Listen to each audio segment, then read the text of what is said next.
appreciate, Watson, that the mystery surrounding the manor house and its new occupants was now beginning to deepen. Consider the facts. A peddler who claimed that he had been made unusually welcome at the house has been found dead in a hut in the neighbouring woods. On the wall, he has scrawled a cryptic last message. And nearby are the clearly discernible tracks of what would appear to be a three-legged retriever dog. At the house, they deny ever having received this pen. And now I, who but a few days ago was unceremoniously chased from the grounds, find myself amongst a family party invited to the house for tea. As you may well imagine, I determined to make good use of this unexpected opportunity. It last 2 weeks ago. This is this one.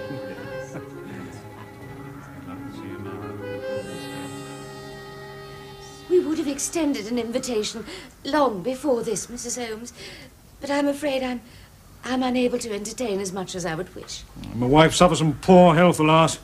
The Indian climate didn't suit her at all.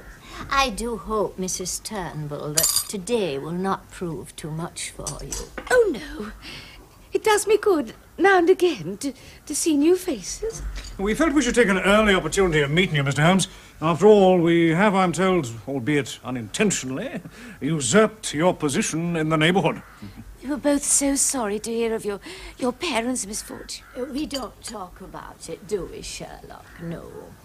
The dear boy was mortally hurt, of course, but Brother Gideon and I have done our very best to ease the pain.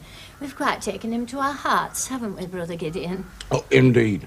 Indeed, right to our hearts. Sherlock knows that he always has a good, loving and Christian home with us. Oh, indeed. Indeed, a home full of love. The dear boy. Jasper, my nephew Jasper Moran, and Captain Chumley, who's on attachment with our local garrison at Fulwood Barracks. I do apologise for being late. We were delayed on the road, I'm afraid. Gentlemen, allow me to introduce Mrs. Holmes and family. Jasper's at university. He's staying with us until his brother Sebastian gets back from India in a few weeks' time. He's in the army out there. It runs in the family, you see. Which is why I have no compunction whatever in regularly approaching the Colonel for subscriptions to military charities. He pesters me constantly. I have a cousin in the service. You are most welcome to approach me at any time, Captain. Any time at all. My card. We've met before.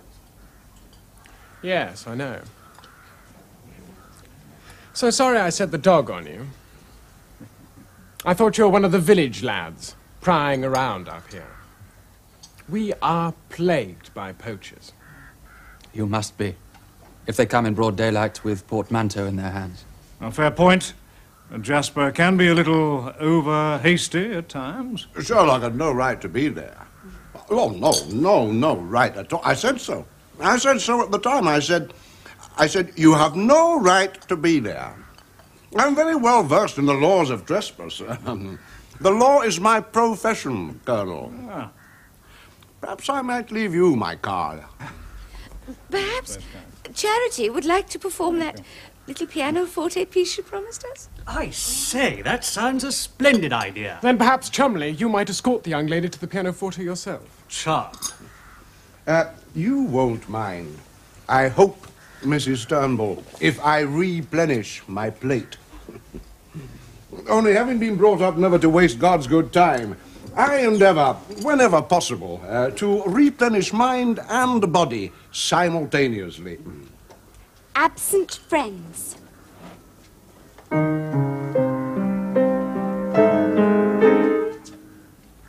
I shall begin a game. Absent friends. She says she can play the piano better than I can play the violin. Well, can she? When the hands in prayer are raised for the dear ones at our side.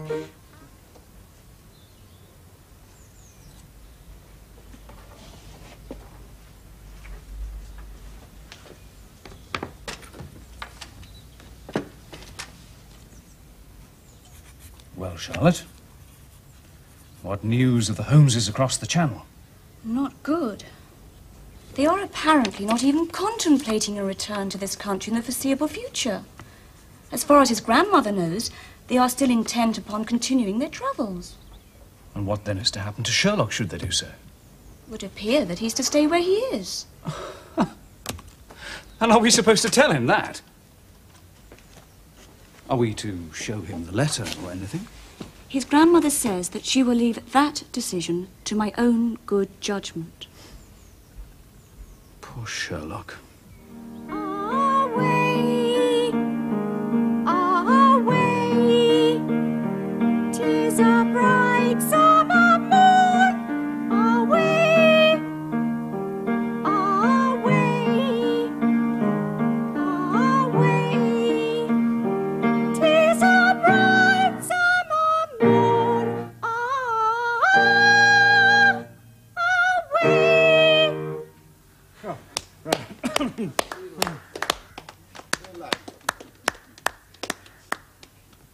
I hear it was you who discovered the body of that tramp in the woods. He was not a tramp, he was a running patterer. I'm afraid I wouldn't know the difference. Ah, well, I would, you see. I find all people fascinating, regardless of their station in life. You might say I make a study of human behavior. Do you now? And tell me, do you really find that sort of human behavior worthy of serious study? Infinitely. Does the name Professor James Moriarty mean anything to you? Not a thing, should it? He only happens to be, among other things, the world's greatest living authority on the binomial theorem. I have the honor of studying under him. Have you? And tell me, do you find the binomial theorem a subject worthy of serious study? I would have thought it self-evident, Mr. Holmes, that a theorem devised by Sir Isaac Newton and made subject to a treatise by Professor Moriarty was worthy of anyone's serious study. Perhaps you should consider devoting some of your own time to glancing at it. Though I must warn you, it is somewhat more difficult to master than patterer's cant. Do you dance? Yes, but never at tea time. I dance. Almost as well as she plays the piano. Well, a nice little fellow he is. I'm afraid he is a she, Mr. Holmes. Very well, what a nice little fellow she is. Neatly turned, sir. You have more dogs out there, I perceive, Colonel. Yes. You must have a lot of dogs. No, just the 3. Those 2 out there and my wife's spaniel. Not like in India.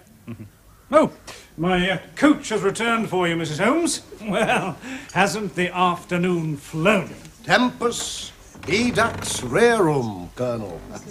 Time, the devourer of things. Come along, Brother Gideon.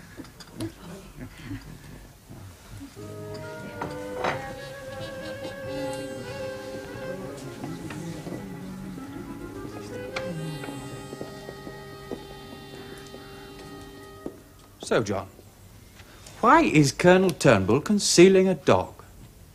What do you mean? Well, he admits to having 3 dogs. A wolfhound, a spaniel, which is his wife's lapdog, and his own gun dog, a red setter. Yet unless I am very much mistaken, this hair, which I took the opportunity of removing from the clothing of Mrs. Turnbull, will, under your microscope, prove to belong to a black Labrador retriever. Good God, young, and how do you know that? Because Newbugs pointed out to me that the tracks about the hut are those of a retriever. Now, I noticed similar tracks on the ground about the manor house. Therefore, there is, somewhere, a retriever. And as the wolfhound is grey, the spaniel is brown, and the setter is red, a process of deduction indicates that the black hair is from the dog I did not see. In other words, the retriever. Hence, it would appear, for some reason, the Colonel is concealing a black Labrador retriever. Why? He's too jolly clever by half. Furthermore, I think you will find that this hair is from the same black dog. And where does this one come from? From Natty Dan's trouser leg. I took it the other morning. But there's something else. He doesn't let up, does he? According to Grimshaw, the people at the manor house sent Natty packing. Which sounds reasonable enough to me. Maybe. Yet I noticed this sign chalked by the door at the house. Hieroglyphics. If you like. It is the patterer's symbol for those which follow, which indicates a good house. bone in their language. Now, Natty might lie to us, but why would he lie to his friends on the road? Why, indeed.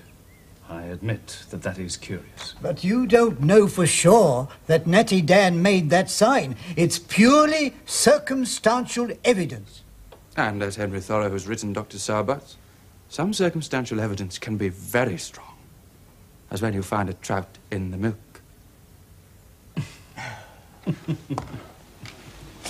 So where does this lead you? Well, they invite him in, yet turn me off in no uncertain manner. Can it be that they are interested only in itinerants, in people who pass through and are unlikely to be missed should anything happen to them? Was old Mo one such?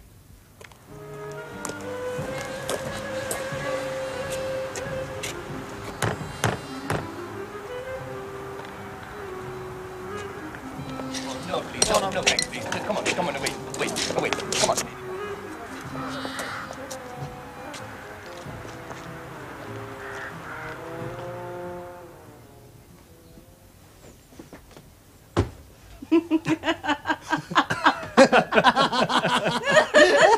It's quite amazing. I would never have believed it. You ought to be on the stage. You really did look like an old woman. Lucky I didn't meet you in the street, young'un. I might have swept you up and eloped with you.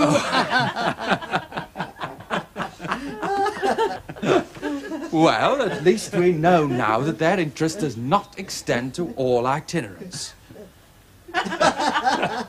So what was so special about Natty Dan? You know, I think I shall write to my brother Mycroft in London. Indeed, I may even take the opportunity of going down to see him. I can lay all the facts before him and see what he makes of them. He's infinitely more clever at such things than I am. I'm afraid, Sherlock, that your brother is not in London. Oh, yes, he works there now, somewhere in Whitehall.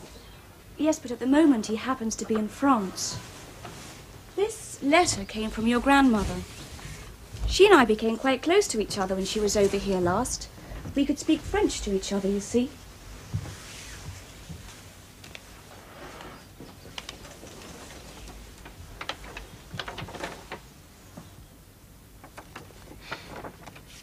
Dear Grandmama. Well, she never would stay in England very long. She missed her beloved France too much. When I was younger, we used occasionally to go and stay with her. She taught me to love France almost as much as she does. And now here I am, the only member of the family not there. Oh, don't worry, Sherlock. The time will come. Meanwhile, you have friends enough here. Oh, it doesn't bother me, John. I'm not one for close personal relationships. Give me work, give me problems, and I'm happy enough. Incidentally, your grandmother sent you these. Golden sovereigns. I shall be able to buy a magnifying lens. Well, it may help me to distinguish the wood from the trees. You may argue, Jasper, but there was no call to manhandle that old woman. We could have turned her away quite quietly. Oh! What's it matter? Why chance your arm? We had none of this business till you arrived, setting dogs on people, manhandling people. Hold your tongue! People who pry about up here must be got rid of. I'm not disputing that fact. I simply suggest that you be a little more circumspect. Well, I'd really like to see the back of is that boy Holmes. Now, he might be really dangerous. He's too inquisitive. He could wreck our plans. Well, there, I agree with you.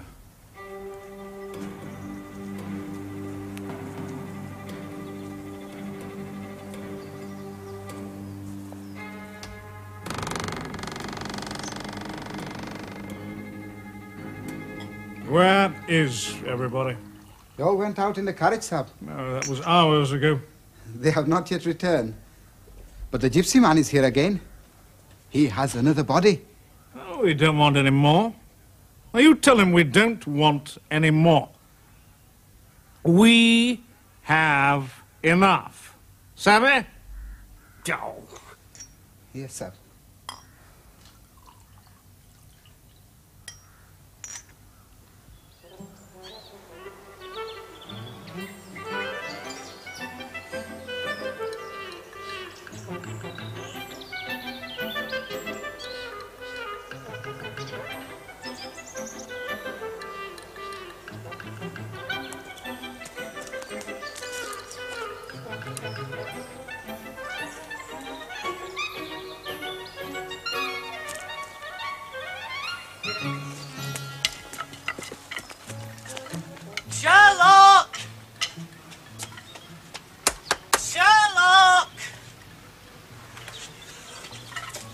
Just clear off, you good-for-nothing little varmint.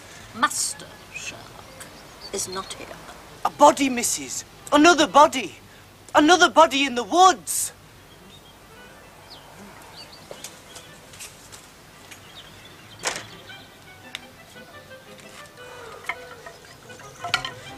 It's here, it's here. There, look, there. It's all right, now just stand aside. Let the dog see the rabbit.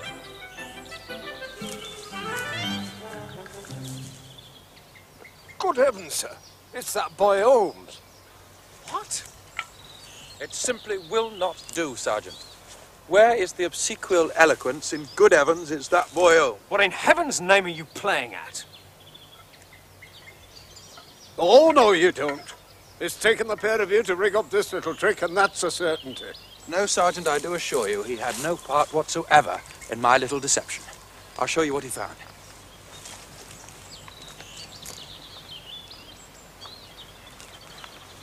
Here, Sergeant. It's your body. It's a showman's dummy. Well, is this what you brought us out here for? I didn't know, sir. I thought it were a stiff un. Honest. Simple lost or stolen by the looks of it. All right, lad, I'll take charge of that. Give it to me. Come on, over here. Like that. OK, I've got it. Right. Goodbye, Sergeant. All right. Well, cheer up, John. You should be delighted that I am, after all, still in the land of the living. To be perfectly truthful, at this precise moment, I'm not altogether certain that I am.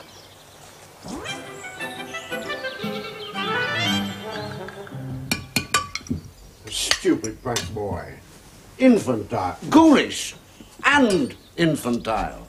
And not funny. Precisely what I told the boy last night, Brother Gideon. When he came home, late, all covered in mud and leaves. Totally irresponsible. My words exactly. But you should show so little consideration for others, Sherlock. Upsetting that Dr. Whitney. And obstructing Sergeant Grimshaw.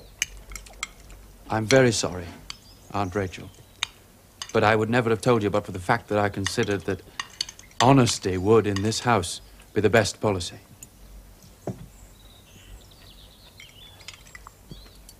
Yes, indeed it is, boy. Indeed it is. And was. And ever shall be.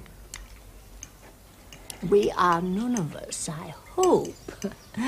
Implying that you were wrong to tell the truth, Sherlock. My dear, you were, of course, perfectly right. Oh, indeed. Indeed, credit where credit's due. Enough said. As a matter of fact, boy, I can throw some light on this dummy of you. Oh, yes. Oh, yes. It was stolen in Garstang. Really? But why? I should have thought it was obvious, boy. Even to you. Whoever took it wanted the clothes and discarded the dummy. Ah, I see. The dummy had its clothes on, you see. Well, they'll be fit for nothing by now. On the contrary, they're perfect. The shoes are highly polished, the trousers immaculately pressed. Trousers? Trousers, tailcoat, full evening dress. Well, in that case, it's not the same dummy. The one that was stolen from Garstang 6 months ago was the figure of a woman. In that case, I haven't the foggiest notion.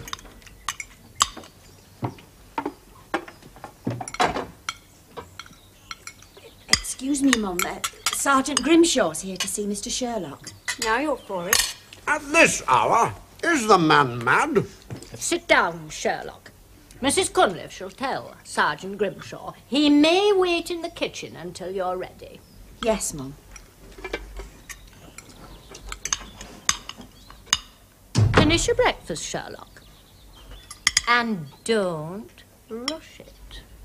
Sergeant Grimshaw will wait.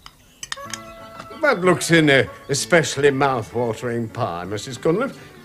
Could it by any chance be rabbit? Yes, it could. And they was come by, quite honestly. Oh, I don't doubt it, Mrs. Cunliffe. I don't doubt it. You know, when I was in Barnsley, before I come here, there was a dear good lady made rabbit pies that were out of this world. Aye, many's the evening. That dear lady and I have sat before the range and shared one. Well, you needn't think you're going to share this one. Aye, Mr. Holmes, it's about the death of that pedlar chap, I come. Natty Dan. Aye, we've had no luck whatever with that last message of his, that hay bag, old Mo.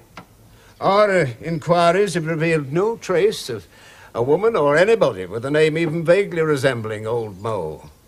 And this, you see, poses a bit of a problem.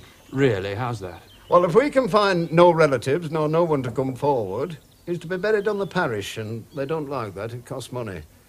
So, I was wondering whether you might have any information. Are you asking for my help?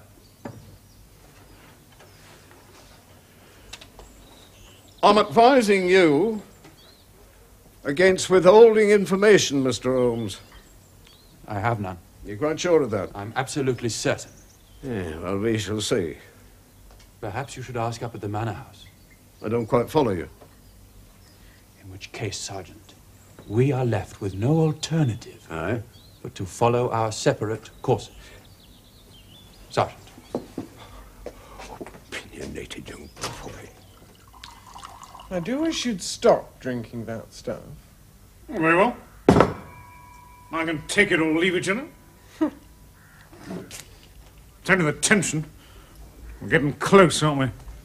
All the more reason not to make silly mistakes. Meaning?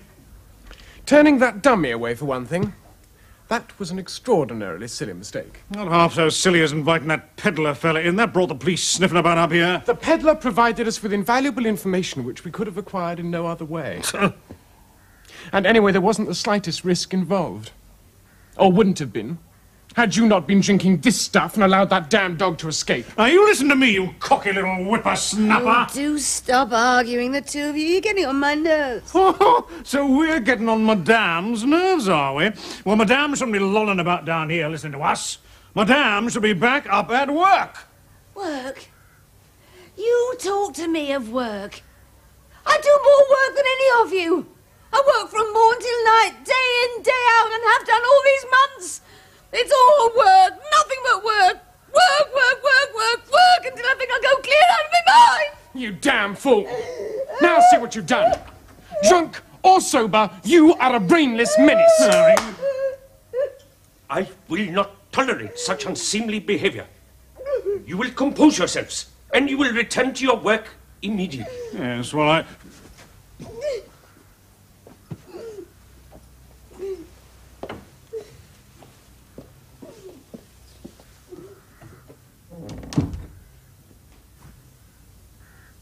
Mrs. Turnbull gives me cause for concern. A strain appears to be telling, and she we cannot risk. I suggest you summon the Professor to re-inspire her. Very well, sir. I shall see to it.